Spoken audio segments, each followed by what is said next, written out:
আসসালামু আলাইকুম, ওয়েলকাম করছি রিয়াসাদ আজিম। ভিন্ন ধর্ম মতাদর্শের যারা শুনছেন সবার প্রতি আন্তরিক কৃতজ্ঞতা।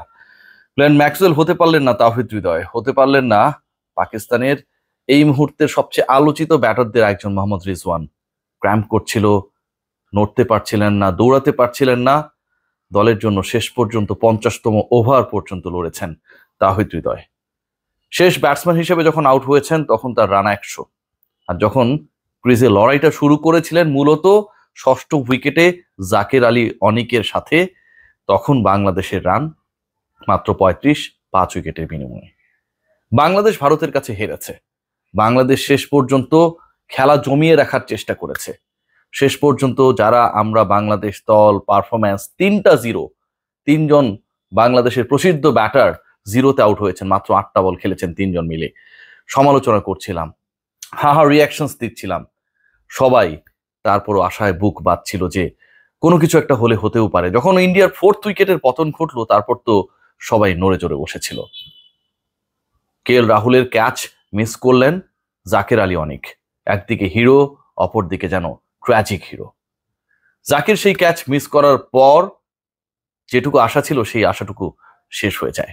বাংলাদেশ যে এক্সপেকটেশনস ছিল এবারের চ্যাম্পিয়ন্স ট্রফিতে, সবার এক্সপেকটেশনস, বাঙালিদের এক্সপেকটেশনস যেন ইন্ডিয়ানদের থেকে অনেক স্কাই হাই ছিল, যে ভারতের বিপক্ষে পরাজয় দিয়ে আসর শুরু করবে, সেটাই পরিণত হলো বাস্তবতায়। এই ম্যাচটা বাংলাদেশ হারলো কোথায় সেই আলোচনায় যেতে চাই, ডেফিনেটলি যাব। তবে তার আগে আপনাদেরকে একটু বলতে চাই যে আপনারা যারা এই মুহূর্তে গরমের এক্সপেরিয়েন্স ফিল করছেন, মোটামুটি ওয়েদার গরম হয়ে গেছে, তাদের সবার জন্য, আপনাদের লাইফের পারফরমেন্সকে কুল করার জন্য কুল নিয়ে এসেছে কুল ডিও স্টিক। এর অত্যাধুনিক অর্ডার ফাইটিং ফর্মুলা আপনাকে রিফ্রেশ রাখবে, ঘামের দুর্গন্ধ দূর করবে এবং 24 আওয়ার্স দারুণ ফ্রেগনেন্স দেবে। বাংলাদেশের ব্যাটিং এ সেই ফ্রেগনেন্সটা আসলে দেওয়ার চেষ্টা করেছেন দুজন ব্যাটার, ওই যে বললাম তাওহিদ হৃদয় এবং জাকের আলী অনিক। ষষ্ঠ উইকেটে তারা 1.5 শতাধিক রানের যে পার্টনারশিপটা গড়লেন, সেই পার্টিকুলার পার্টনারশিপ চ্যাম্পিয়ন্স ট্রফির ষষ্ঠ উইকেটের ইতিহাসে সর্বোচ্চ, বাংলাদেশের 6th উইকেটে হাইয়েস্ট, ভারতের বিপক্ষে পৃথিবীর যে কোনো দলের ওয়ানডেতে ষষ্ঠ উইকেটে সর্বোচ্চ। কোন পর্যায়ে বাংলাদেশ বিপর্যস্ত ছিল বা একটা দল বিপর্যস্ত ছিল যেখানটায় 6th উইকেট পার্টনারশিপ এতগুলো দিক থেকে গুরুত্বপূর্ণ হয়ে ওঠে। বাংলাদেশ যখন খেলছিল ঠিক তখন একটা জায়গায় বোলিং ইনিংসে স্পেশালি খুব বেশি ক্রোধ হচ্ছিল, আক্ষেপ হচ্ছিল যে মুশফিকুর রহিম, সৌম্য এবং শান্ত, এই যে তিনজন ব্যাটার যারা সবাই মিলে খেললেন মাত্র 8টা বল, যারা সবাই মিলে করলেন 0+0+0=0, এই পার্টিকুলার 3 ব্যাটার্স যদি অন্তত 10-10-10 করে, অথবা একজন শূন্য করলেন, একজন 15, আরেকজন 10 করতেন, 25 রান যদি অ্যাড করতে পারতেন, স্কোরটা যদি বাংলাদেশের 250 পেরোনো হতো, ভারতের বিপক্ষে এই অসম্ভব কাজটাও বাংলাদেশ সম্ভব করে ফেলতে পারত। আমি বারবার আমার প্রত্যেকটা আলোচনায় বলার চেষ্টা করেছি যে দুবাই ইন্টারন্যাশনাল ক্রিকেট স্টেডিয়ামের ক্যারেক্টারটা অনেকটা আমাদের মিরপুরের হোম অফ ক্রিকেটের মতো। অনেক বেশি রান হবে তেমনটা না, কিন্তু আপনি যদি স্কোর বোর্ডে 100, 260-70 করতে পারেন, তাহলে প্রতিপক্ষের সেই রান চেস করতে অথবা সেই রানকে ডিফেন্ড করার ক্ষেত্রে আপনি একটা কনফিডেন্স পাবেন।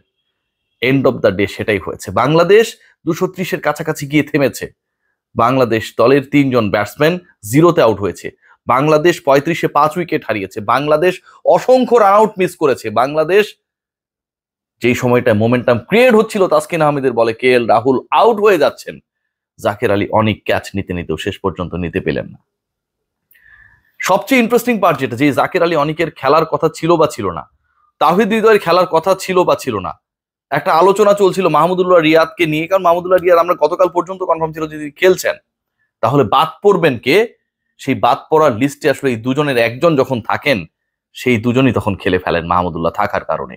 সেই দুজন মিলে যখন সেই মহাকাব্যিক পার্টনারশিপ করেন, তাওহিদ হৃদয় 50 পূরণের পর যেভাবে অ্যাটাকিং ক্রিকেট খেলে, রিশাদ হোসেন যখন ব্যাটিং এ এলেন 7th উইকেট পার্টনারশিপে আকসারকে যেভাবে পেটালেন, একটা সময় মনে হচ্ছিল বাংলাদেশের রানটা 250 ছাড়িয়ে যাবে, যায় নাই। টিম ম্যানেজমেন্ট দীর্ঘ সময় ধরে মোস্তাফিজুর রহমানকে ক্যারি করছেন। মোস্তাফিজ বিপিএল এ ভালো করতে পারে না, আইপিএল এ দল পায় না, মোস্তাফিজ যেন তার ছায়া। এবং এই ম্যাচে বাংলাদেশ দল একজন যে স্পিনারকে মিস করেছে, এটা নিয়ে কোনো ধরনের ডাউটের সুযোগ নেই।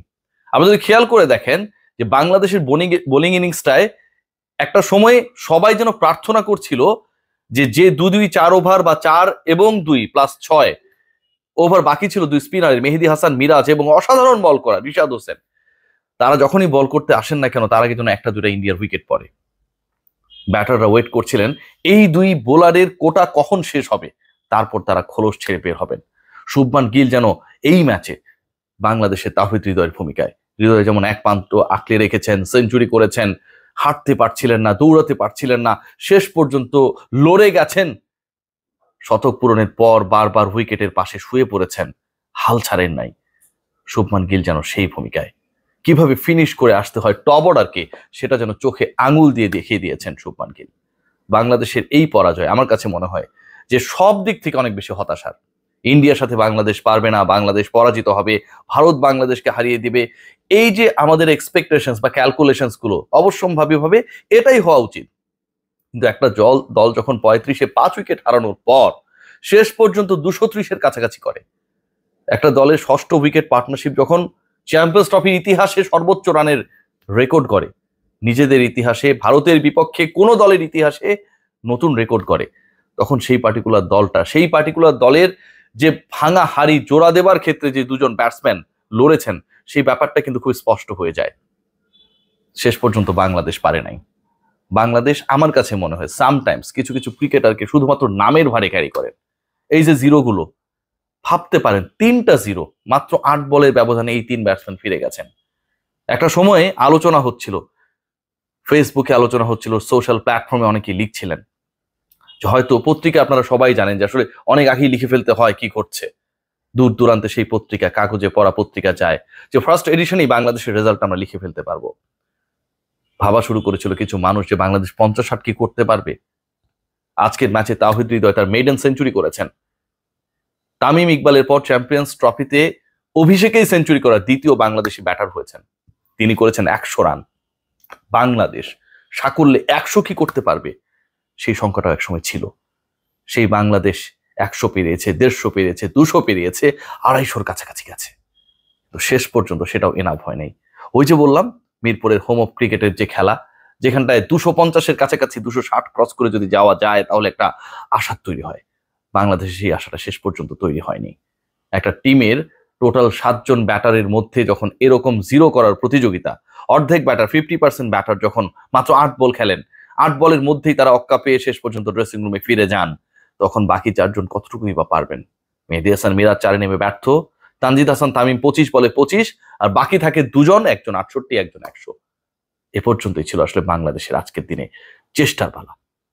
টিম টাইগার্স চেষ্টা করেছে, আমি খুবই হ্যাপি, কিন্তু দুজন স্পিনারকে না খেলিয়ে এর সাথে যদি একজনকে অ্যাড করা যেত, নাসুম আহমেদ যদি আজকে বাংলাদেশ দলে থাকতেন, মুস্তাফিজ যদি ড্রপ হতেন, নামের ভারে এই যে ক্যারি করার প্রবণতা সেটা থেকে যদি টিম ম্যানেজমেন্ট বের হয়ে আসতো, আজকে রেজাল্টটা অন্যরকম হতে পারতো। নাসুমের 10টা ওভার কে না জানে, যেভাবে আজকে তারা স্ট্রাগল করছিলেন against spin, against Rishad, against Mehedi Hasan Miraz, নাসুমের 10টা ওভারে অন্তত 2টা উইকেট তো যাওয়াই সম্ভবই ছিল, শেষ পর্যন্ত হয় নাই। কারণ আমরা ওই যে নামের পেছনে ছুটি, নামটা যখন Mustafiz, then he is a automatic choice. সবাই ভালো থাকবেন।